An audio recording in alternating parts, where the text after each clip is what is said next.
their means, just as our corrupt and incompetent government has done now for decades. This is exactly how they destroyed the family farms in the 1980s by extending too much credit to farmers and then foreclosing.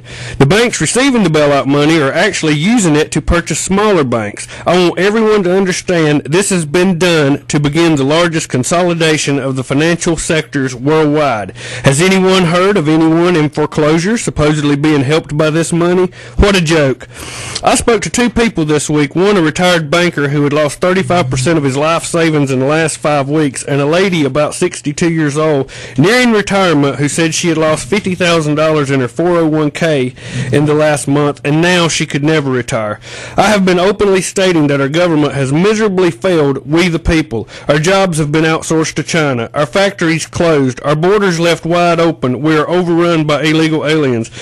We are taxed like mere serfs and have no representation. Our Constitution has been dismantled, and now, to top it off, they have robbed the American people, destroyed the economy, and apparently expect us, the people, to do as always and sit back while they move from capitalism, of which they preached so proudly around the world, and move us into socialism without even a whimper from the sheep people. I come down here to this station because I demand a government that works and represents me, the middle class, we the people. And I wonder what it will take to move the masses. When will the people have had enough? How much do they have to lose? Have we become as a society so complacent, so docile, that nothing can move us to act? There was a time when our government would be afraid to allow the economy to fall apart and rob the American people of their retirements, fearing the people may react with anger and take to the streets. We are at a critical time. So I have several questions for the listeners. We have the possibility of an Obama presidency who may not even be an American citizen, is pro partial birth abortion, and would like to seriously diminish your gun rights. What's your opinion, listeners?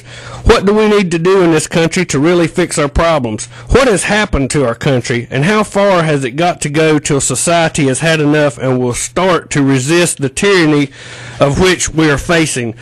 And like I say, we're going to a little different format today. We don't have a guest because we want to give the listeners more time to call in. The last couple broadcasts, we've had more phone calls than we were able to take, and we're going to go to the phones shortly. We've got a couple of things that we need to do first, and then we will go to the phones probably after the first break. And while we're on this subject, before I turn it over to Brian, Brian's got a couple things that he wants to share with you. I would like to prognosticate that shortly before or after the election, we will see a new Osama bin Laden tape. He has not had a release in about 3 months, so it is overdue.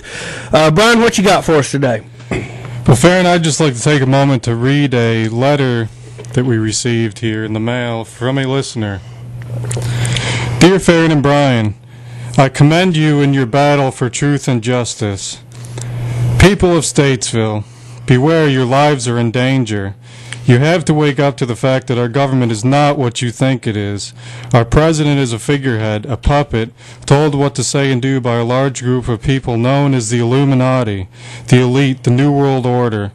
These people are trying to create a global government, one bank, one currency. This is their plan. They will create a false flag, perhaps an economic meltdown, a bomb, or an assassination to inject panic and chaos among us.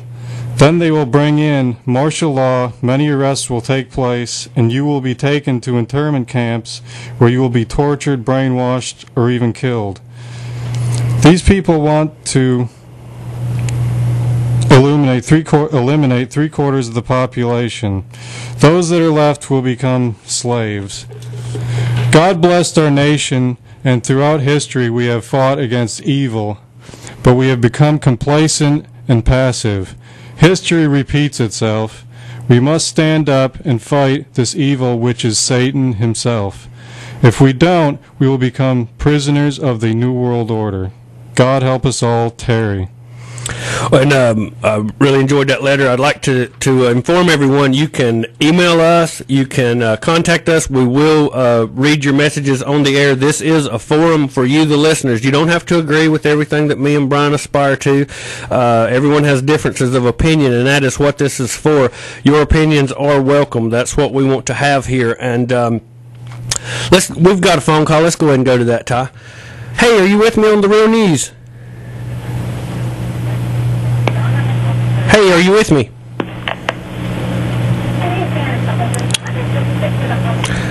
Are you with me today? Is this Homad? No, I'm sorry. Homad will start in a couple of weeks. Okay, thanks. There's a couple of things I wanted to say about a Barack Obama presidency, and as those of you that's listened know, I'm not a fan of either candidate by far. But Barack Obama, some of the things that defines Barack Obama, he voted for partial birth abortion. He voted no on notifying parents of minors who get out-of-state abortions, supports affirmative action in colleges and government quotas. In 2001, he questioned harsh penalties for drug dealing as being too severe, says he would deal with street-level drug dealing as minimum wage affair, admitted his own use of marijuana and cocaine in high school and college. His religious convictions are very murky. He's willing to meet with Fidel Castro, Hugo Chavez, Kim Jong-il, and Mohammed Ahmadinejad. He said one of the first goals after being elected would be to have a conference with all Muslim nations. First bill he signed that was ever passed was campaign finance reform, supports granting driver's license to illegal immigrants, supports extending welfare to illegal immigrants, voted yes on comprehensive immigration reform, voted yes on allowing illegal aliens to participate in Social Security, wants to make the minimum wage a living wage, voted with Democratic Party 96% of his 251 votes, opposed to any effort to privatize Social Security, and instead supports increasing the amount of tax paid into Social Security.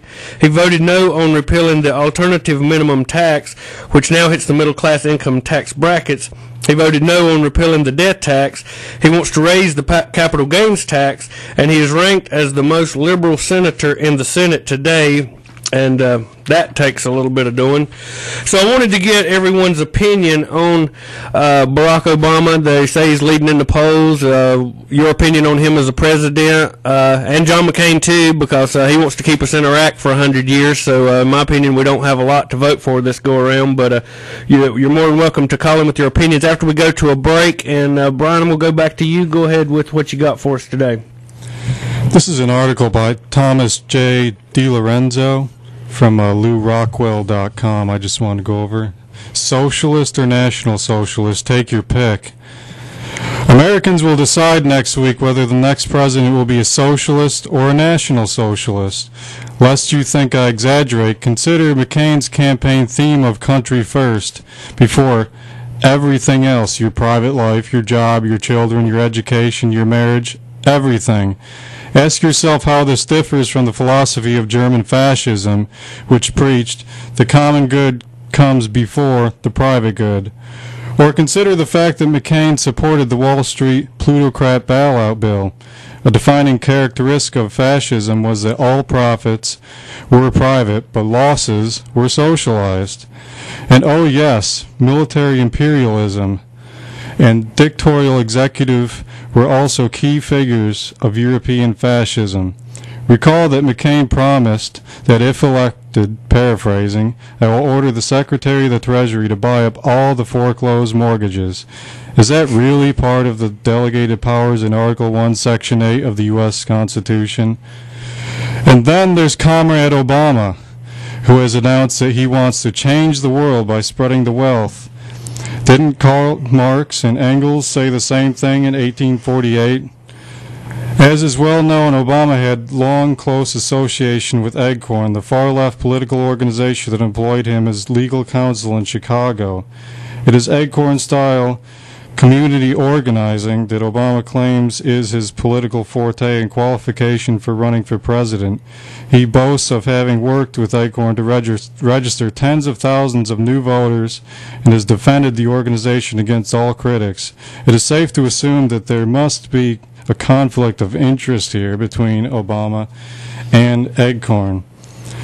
So here's your choices on Election Day. McMussolini or Oba Marx. Take your pick, or do the patriotic thing and just stay home, don't vote. It only gives them a reason to claim the people have spoken and they have a mandate to ruin our country.